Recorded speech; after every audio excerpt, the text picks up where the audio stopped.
Thanks to every day above ground. You never know when your life will go done. Whether you're rich or poor, the wicked penman I give you one more.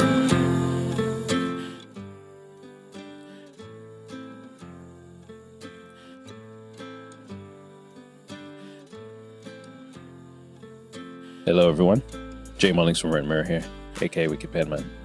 Hope everyone's good, hope everything is going well. I just wanted to kind of leave it a bit more open, so I'm going to kind of put some topics out and, kind of see what you think and feel about them. The first one to me is travel. Are people still,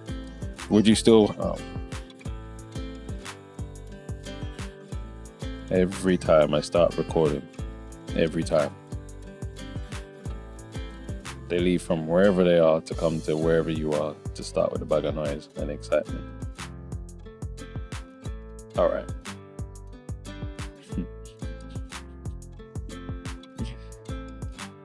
Yeah. I do have a sense of humor about this. It's just that, in the moment when you have a train of thought and you want to kind of, you want to elocute what you have to say, it gets a bit grating. That, because there's a pattern it follows. It happens a lot. And it's whenever you film outdoors and stuff, so it's like, oh. But yes, travel. Are people still, how do you feel about travel? Are you scared? Does it make you want to stay where you are now, or does it make you want to go away more than before? I don't know. For myself, I'm not sure I don't think it's really changed much for me. I'm an explorative soul. If money weren't a thing and access and all of that, and I could just go wherever I wanted, whenever I wanted, I would continue doing so.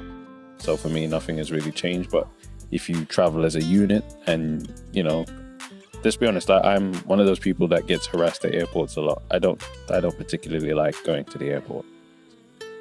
I don't know and I've been traveling on my own since I was a little kid, very young. And then it was, oh, you travel alone, that's suspicious. Like, what? I'm a child. There's how many kids I see traveling on their own. They used to put these stickers on you. You used to get special treatment if you traveled on your own. They'd go and fetch your bags for you, all sorts of this nice stuff. You get to be one of the first to go on. You get one of the first to come off. They really used to take care of you and help you through the airport system. It used to be great. But then I get harassed. I'm the only one that's always being harassed. And I used to say to myself, why? Why are you harassing me? Then they say it was because you're traveling alone. Then it was the way you dressed, I was skinny and wearing baggy clothes. It was the thing. That was the style. Jamaica's quite close to America. That was the style. We were wearing, we were dressing like athletes and so on and so on. Well, not like athletes. Well, athletes got the style from the streets, but we were dressing like them, really. So I didn't really understand what the problem was. Into adulthood, it's the same thing. Oh, you travel alone a lot. We're going to harass you. We're going to dig up your...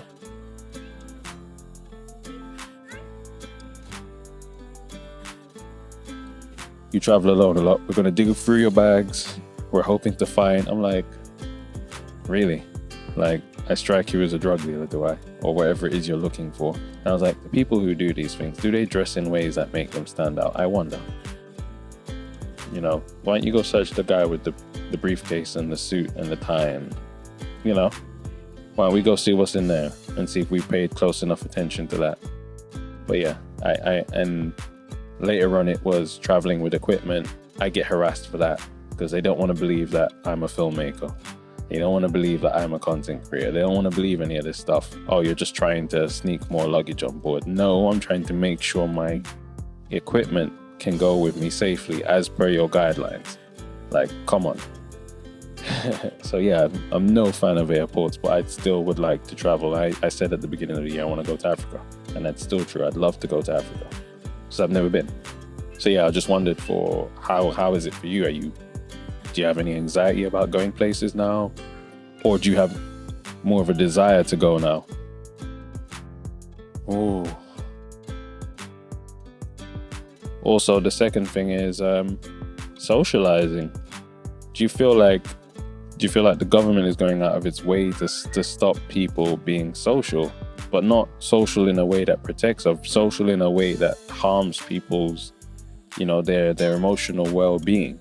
These are people who are not necessarily accustomed to spending this much time on their own or not meeting in big groups? Because I'm thinking this will affect like younger people a lot more, people who are used to being in bigger groups.